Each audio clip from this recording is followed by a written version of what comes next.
નમસ્કાર દર્શક મિત્રો, ટીજીએનમાં આપનું પુનઃ સ્વાગત છે. હું છું આપનો મિત્ર પ્રફુલ્લ ત્રિવેદી. અમારી આ સમીક્ષા આપને ગમે તો ચોક્કસપણે એને શેર કરશો, એના પર કોમેન્ટ કરશો અને સબસ્ક્રાઈબ તો ચોક્કસપણે કરશો જ, એવી અમારી આગ્રહભરી વિનંતી છે. હાલ દેશની અંદર મોતના સિરપની ચર્ચા ચાલે છે. શરદી મટાડવાવાળું સિરપ બાળકને પીવડાવે અને બાળકનું મૃત્યુ થાય.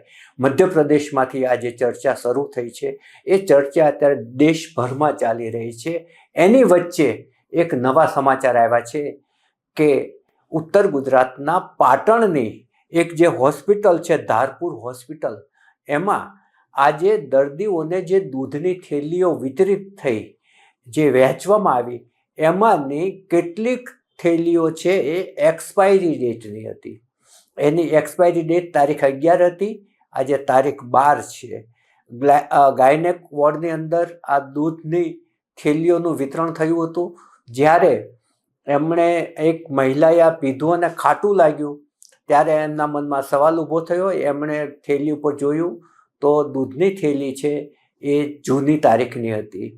હવે ત્યાંના જે રસોડાના કોન્ટ્રાક્ટરો છે એમ કહે છે કે ભાઈ 150-200 થેલીઓ હોય, એમાં કેટલીક થેલીઓ છે આ જૂની મિક્સ થઈ ગઈ હશે, અમને ખબર નથી, પરંતુ આવી 32 થી 33 થેલીઓ વહેંચાઈ હતી તેવું ત્યાંના દર્દીઓનું કહેવું છે. આ અંગેની સમાચારો જ્યારે વોટ્સએપમાં વહેતા થયા ત્યારે ખળભળાટ મચી ગયો હતો. દર્દીઓના સગાવાલાઓ પણ ચિંતિત મુદ્રામાં દોડતા થયા હતા. એટલે હોસ્પિટલોમાં જે બેદરકારી સેવવામાં આવે છે એ બહુ જ ગંભીર પ્રકારની હોય છે. તમે જુઓ કે દવાઓ છે એ નકલી દવા આવે, ભેળસેળવાળી આવે, ઉતરતી ગુણવત્તાવાળી આવે, દર્દીઓ ઉપર ટ્રાયલ કરવા માટે દવાઓ આવે અને દર્દીને એની ખબર પણ ન હોય. આ બાબત કેટલી ગંભીર છે અને આ બાબત ઉપર કોઈ જેટલું દેવું પડે એટલું ધ્યાન ગંભીરતાથી દેવાતું નથી. કેટલાય સ્તરમાંથી પસાર થયા બાદ આ દવા છે માર્કેટમાં વેચાણ માટે આવતી હોય છે. તો જે સ્તરમાંથી એની ફાઇલો પસાર થઈ તો એના અધિકારીઓ જોયું શું? હેલ્થ વિભાગના હોય કે પછી ફૂડ એન્ડ ડ્રગ્સના હોય, પરંતુ એમણે જે બેદરકારી રાખી એનો જવાબ કોઈ માગનાર છે જ નહીં. હવે આજે જે દૂધ વિતરણ થયું ત્યારબાદ એમાંથી એક નવા જે બેદરકારીના મુદ્દાઓ છે એ સપાટી ઉપર આવતા જાય છે.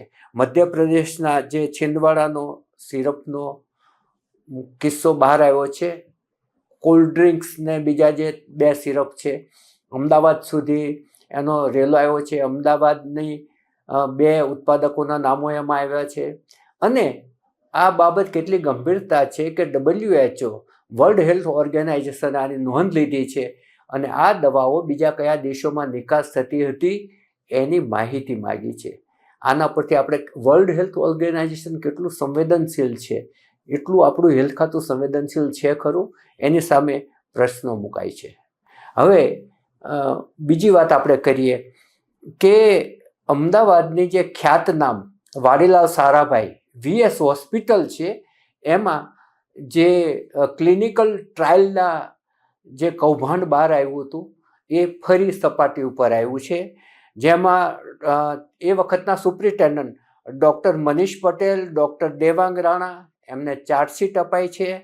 હાલના superintendent Parul Shah, RMO doctor Begda, Pratik Patel, એ લોકોને સો કોડ નોટિસ અપાઈ છે. હવે આ કેસમાં ડૉક્ટર ધૈવત શુક્લ, કુણાલ સથવારા વગેરે 15 જેટલા ડૉક્ટરોના નામો આવ્યા છે, એમણે પોતાના ખાતામાં જમા કરાવેલા નાણાં ફરી હોસ્પિટલની તિજોરીમાં જમા કરાવ્યા નથી એવી વાત છે. હવે આ આખી વાત છે ને પૈસાની વાત જ બહાર આવી છે.